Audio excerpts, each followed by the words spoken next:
ആദ്യത്തെ പൊട്ടിത്തെറി അത് ഉഗ്രസ്ഫോടനമായിരുന്നു എന്നതാണ്. മാലമാല പോലെ ഈ പറഞ്ഞതുപോലെ അവിടെ സൂക്ഷിച്ച കരിമരുന്ന് പൊട്ടുന്നതിൻ്റെ ദൃശ്യങ്ങളൊക്കെയും നമ്മൾ കാണുന്നുണ്ട്.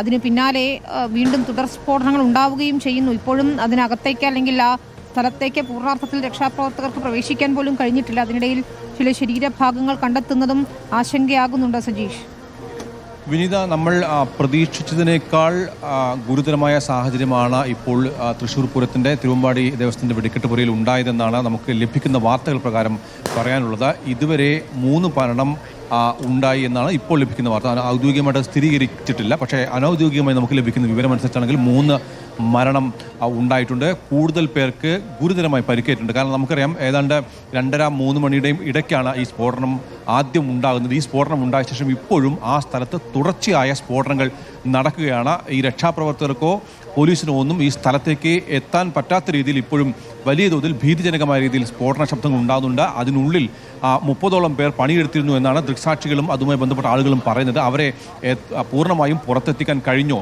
പരിക്കേറ്റവരെയും അല്ലെങ്കിൽ അവിടെ ഉണ്ടായിരുന്ന 30 പേരിൽ പൂർണ്ണമായും പുറത്തെത്തിക്കാൻ കഴിഞ്ഞു എന്ന കാര്യത്തിൽ പോലും ഇപ്പോഴും സ്ഥിരീകരണമില്ല. പലരുടെയും ശരീരത്തിൽ ഗുരുതരമായ രീതിയിൽ പൊള്ളലേറ്റിട്ടുണ്ട്.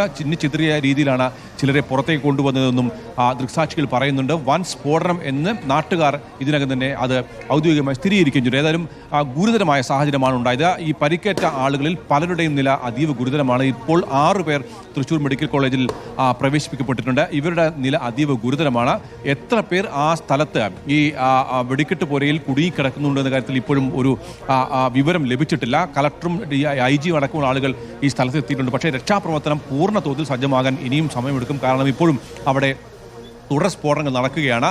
നമുക്കറിയാം സാമ്പിൾ വെടിക്കെട്ടിൻ്റെയും തൃശ്ശൂർ പൂര വെടിക്കെട്ടിൻ്റെയും ഭാഗമായി നടക്കുന്ന ഏറ്റവും പ്രധാനപ്പെട്ട വെടിക്കെട്ടിന് നേതൃത്വം നൽകുന്ന വെടിക്കെട്ട് പുരയ്ക്കാണ് ഇപ്പോൾ തീപിടുത്തം ഉണ്ടായിരിക്കുന്നത്, സ്ഫോടനം ഉണ്ടായിരിക്കുന്നത്. അപ്പോൾ എത്രത്തോളം വലിയ തോതിൽ വെടിമരുന്ന് അവിടെ ശേഖരിച്ചിട്ടുണ്ട് എന്ന് നമുക്ക് ഊഹിക്കാൻ കഴിയും. സ്വാഭാവികമായിട്ടും അത് മുഴുവനായിട്ട് തീപിടിച്ച് സ്ഫോടനം ഉണ്ടായിട്ടുണ്ടെങ്കിൽ ഒരുപക്ഷെ ഇപ്പോഴത്തേക്കാൾ ഗുരുതരമായ ഒരു സാഹചര്യമാണ് മുണ്ടത്തിക്കോട് ഉണ്ടാവുക എന്ന് പറയേണ്ടി വരും. ഏതായാലും ഇപ്പോൾ പൂർണ്ണമായ ചിത്രം നമുക്ക് വ്യക്തമല്ല. രക്ഷാപ്രവർത്തനം തുടരുന്നുണ്ട്. പരമാവധി വേഗതയിൽ ഫയർഫോഴ്സ് യൂണിറ്റുകൾ അവിടെ എത്തിക്കുന്നുണ്ട്. പരമാവധി വേഗതയിൽ രക്ഷാപ്രവർത്തനം ഊർജിതമാക്കാൻ കിണഞ്ഞ് പരിശ്രമിക്കുന്നുണ്ട്. എങ്കിൽ പോലും ഈ തുടർ സ്ഫോടനങ്ങൾ അവരെ ഈ സമീപ സ്ഥലത്തേക്ക് എത്തുന്നതിൽ തടയുകയാണ്. മാധ്യമപ്രവർത്തകരെ അടക്കമുള്ള ആളുകളെല്ലാം തന്നെ വളരെ ദൂരേക്ക് മാറ്റി നിർത്തിക്കൊണ്ടാണ് ഇപ്പോൾ രക്ഷാപ്രവർത്തനം പുരോഗമിക്കുന്നുണ്ട്. നാട്ടുകാരൊന്നും ആ ഭാഗത്തേക്ക് വരരുതെന്നുള്ള അലേർട്ടും പ്രഖ്യാപിച്ചിട്ടുണ്ട്. കാരണം തുടർ സ്ഫോടനങ്ങൾ ഉണ്ടാവുന്നതിൽ തന്നെ അത് ആ ദുരന്തത്തിന് വ്യാപ്തി വർദ്ധിക്കാൻ സാധ്യതയുണ്ട്. വലിയ തോതിലുള്ള ആൾക്കൂട്ടം ഈ ഭാഗത്തേക്ക് എത്തിച്ചേരുന്നുണ്ട്. അവരൊക്കെ രക്ഷാപ്രവർത്തനത്തിന് വളരെ ദൂരെ മാറി നിന്ന് നേതൃത്വം നൽകുകയും ചെയ്യുന്നുണ്ട്. നിരവധി ആംബുലൻസുകൾ ഈ പ്രദേശത്ത് ഇപ്പോൾ തൃശ്ശൂർ മെഡിക്കൽ കോളേജിലേക്ക് പോയിട്ടുണ്ട്. ഏതായാലും ഗുരുതരമായൊരു സാഹചര്യം ഇപ്പോഴും അവിടെ ഉണ്ടാവുകയാണ്. ഏതാണ്ട് 20ഓളം പേർക്ക് ഒരുപക്ഷെ പരിക്കേറ്റിട്ടുണ്ടാകാം, അല്ലെങ്കിൽ 20ഓളം പേർക്ക് ഗുരുതരമായ രീതിയിൽ പരിക്കേറ്റിട്ടുണ്ടാകാം എന്ന അനൗദ്യോഗിക വിവരങ്ങളുണ്ട്. 30നും 40നും ഇടയ്ക്ക് ആളുകൾ ഈ വെടിക്കെട്ടുപുരയിൽ ഉണ്ട് എന്നറിയാം. നമുക്കറിയാം കടുത്ത ചൂടാണ് കഴിഞ്ഞ കുറേ ദിവസങ്ങളായി ഉള്ളത്. ഈ കടുത്ത ചൂടിൻ്റെ കൂടി പശ്ചാത്തലത്തിലാണ് ഒരുപക്ഷെ ഈ ദുരന്തം ഉണ്ടായിരിക്കുക. ഏതായാലും സമീപകാലത്ത് ഒന്നുമില്ലാത്ത രീതിയിൽ തൃശ്ശൂർ പൂരവുമായി ബന്ധപ്പെട്ട് വലിയൊരു ദുരന്തം വന്നിരിക്കുകയാണ്. തൃശ്ശൂരിനെ കാത്തിരിക്കുന്നത് വലിയ ദുരന്തം തന്നെയാണ് എന്ന പ്രാഥമിക സൂചനകൾ തന്നെയാണ് നമുക്കിപ്പോൾ ലഭ്യമായിരിക്കുന്നത്. അതാണ് 5 പടക്കപ്പുരകളിൽ സ്ഫോടനം ഉണ്ടായിരിക്കുന്നതാണ്. അവിടെ 5 പുരകളായി പടക്കപ്പുരകളായിട്ടാണ് സൂക്ഷിച്ചിരുന്നത് എന്നതാണ്. ആളൊഴിഞ്ഞ മേഖലയാണെങ്കിൽ പോലും അവിടെ 40-ലധികം തൊഴിലാളികൾ ഉണ്ടായിരുന്നു എന്നാണ് നമുക്ക് പ്രാഥമികമായി മനസ്സിലാക്കാൻ സാധിക്കുന്നത്. സ്വാഭാവികമായും ഇത്തരത്തിൽ കരിമരുന്ന് പ്രയോഗത്തിനുള്ള സാമഗ്രികളൊക്കെ തയ്യാറാക്കുന്നത് ആളൊഴിഞ്ഞ ഇത്തരം ഇടങ്ങളിലായിരിക്കും. പ്രത്യേകിച്ച് വയലുകൾ പോലെയുള്ള സ്ഥലങ്ങളിൽ തന്നെയായിരിക്കും.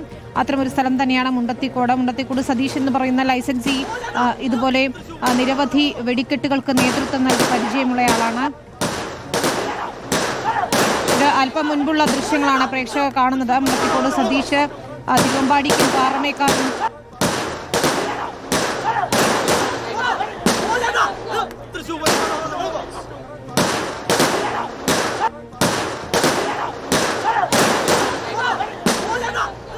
അവരുടെ പ്രത്യേക ഡിസ്റ്റൻസ് നിന്നിട്ട് മാത്രമേ നമുക്ക് ഫയർ ചെയ്യാൻ പറ്റത്തുള്ളൂ. അതാണ്